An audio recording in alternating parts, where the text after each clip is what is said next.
وصلی اللہ علی النبی الکریم وعلی آلہ وصحبہ وبارک وسلم۔ آج یہاں میری حاضری تعزیت کے سلسلے میں ہے۔ ہمارے محترم حضرت مولانا حاجی مطیع الرحمن صاحب درخواستی کا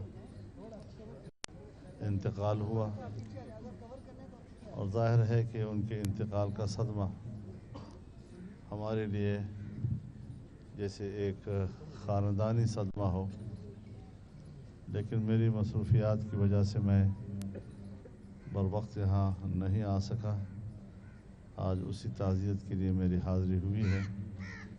اللہ تعالی مرحوم کو جنت الفردوس میں اعلیٰ مقام نصیب فرمائے، اور اس کے پورے خاندان کو اور متعلقین کو اللہ صبر جمیل عطا فرمائے۔ یہ ادارہ حضرت شیخ درخواستی صاحب رحمہ اللہ کا شاہکار ہے، جس کی انہوں نے زندگی بھر خدمت کی۔ اللہ رب العزت اس ادارے کو بھی قائم و دائم رکھے، اور ان کی خدمات جلیلہ کو بھی اللہ تعالی مقام قبولیت عطا فرمائے۔ میڈیا کو میں سب سے پہلے یہ بات عرض کرنا چاہوں گا کہ کل صوبہ خیبر پختونخوا میں جو کچھ حلقے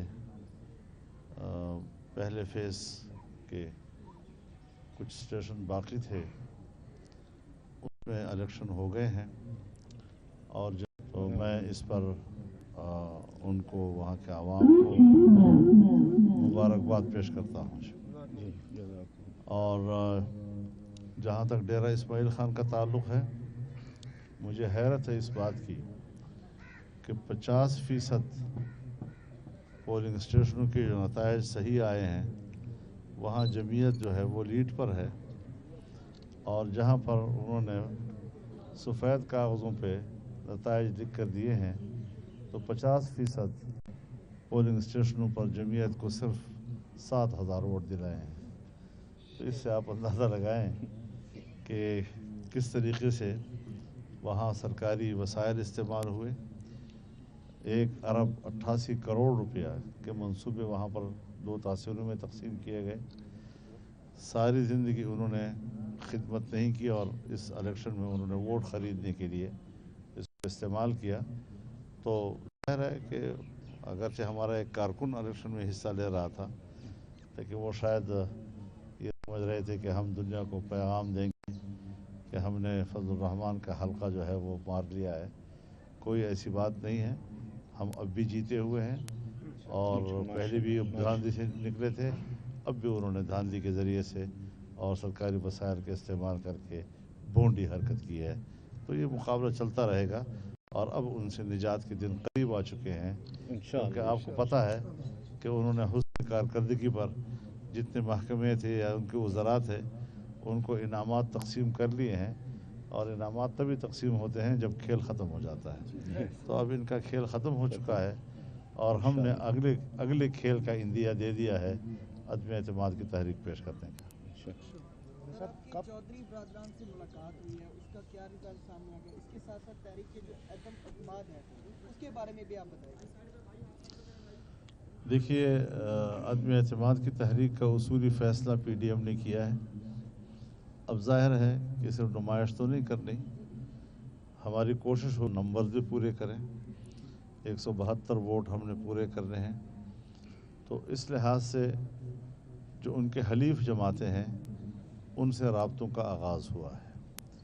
میں تو چودھری شجاعت صاحب کی مزاج پرسی کے لیے گیا تھا، لیکن بہرحال سیاسی لوگ جب آپس میں بیٹھتے ہیں تو کچھ صورتحال پر بھی بات کرتے ہیں۔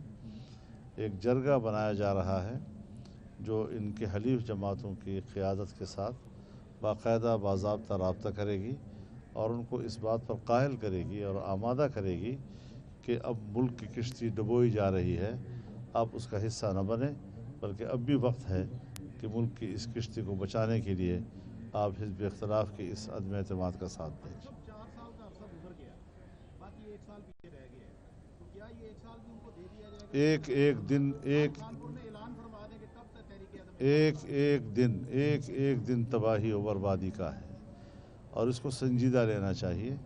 صرف ایک سوال کر کے مزہ لینے کی کوئی ضرورت نہیں ہے. ہمارے ذمہ جد و جہد ہے اور جد و جہد کے نتیجہ اللہ کے ہاتھ میں ہوتا ہے. ہمارا اس پر ایمان اور عقیدہ ہے. 3 سال گزرے یا 4 سال گزرے لیکن غلط چیز کے ساتھ کمٹمنٹ نہیں کرنی, یہ بات طے ہے اور اس پر ہم استقامت کے ساتھ کھڑے ہیں.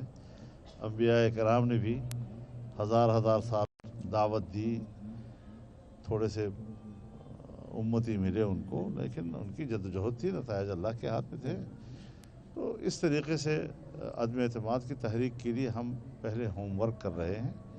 جو ہی ہمارا ہوم ورک ایک سٹیج پر پہنچے گا تو ہم تاریخ کا بھی اعلان کر دیں گے انشاءاللہ. ان کی ملاقات میں کوئی چیز رکاوٹ نہیں ہے, لیکن سردست جو ہے وہ ہسپتال میں بھی ہیں اور ٹیلی فونک رابطہ ہمارا ہوا ہے اور میاں شہباز شریف صاحب کا بھی ان سے رابطہ ہے. تو ظاہر ہے کہ اپوزیشن کی جماعتیں اس وقت انہوں نے ایک مشترک کاز کے لیے قربانی بھی دینی ہوگی, کچھ اختلافات کو نرم بھی کرنا ہوگا تاکہ ایک اپوزیشن جو ہے وہ بھرپور طور پر عدم اعتماد کی تحریک میں کردار ادا کر سکے. آپ کی تحریک عدم اعتماد اگر کامیاب ہوتی ہے تو آپ کا چوائس کون سی ہوگی, کس کو وزیر اعظم بنانا چاہیں گے؟ اگر نہیں ہوتی خدا نہ خواستہ تو پھر آپ کا کیا لائے؟ بھائی میں نے سارے کارڈ آج آپ کو نہیں دکھانے, کچھ آنے والے کوئی بات نہیں ہے, وہ آ جائے گا انشاءاللہ العزیز. جس وقت صاحب آپ کی اکثر نواز شریف صاحب سے بھی ٹیلی فونک گفتگو ہوتی رہتی ہے, اس حوالے سے بھی بتائیں گے کہ ان کا کیا پلان ہے, پاکستان کب آئیں گے؟